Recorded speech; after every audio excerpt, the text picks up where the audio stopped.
एक बार एक हरे भरे गांव में अर्जुन नाम का एक युवा किसान रहता था।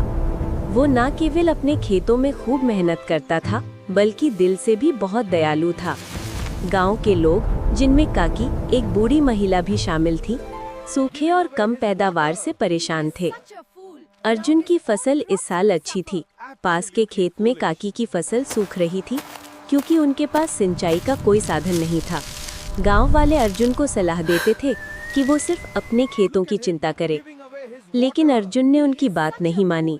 उसने अपनी सिंचाई के आधे हिस्से का पानी काकी के खेतों को देने का फैसला किया, यह जानते हुए भी कि इससे उसकी अपनी फसल को थोड़ा नुकसान होगा।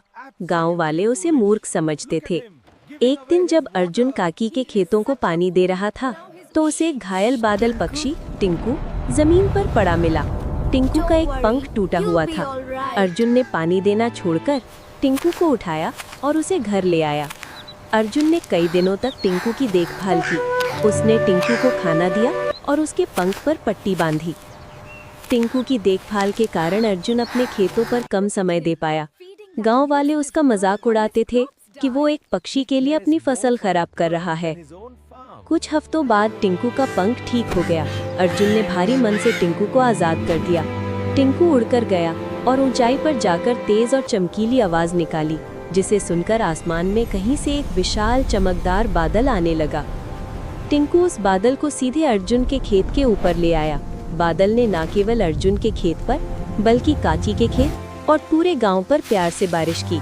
यह कोई साधारण बारिश नहीं थी, यह इतनी अच्छी थी कि सूखी हुई फसलें भी तुरंत हरी भरी हो गई। गांव वालों को अपनी गलती का एहसास हुआ।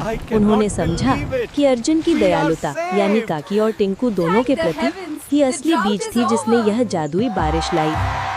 अर्जुन अब गांव का सबसे सम्मानित किसान बन गया। टिंकू, वो बादल पक्षी, कभी कभी गांव के ऊपर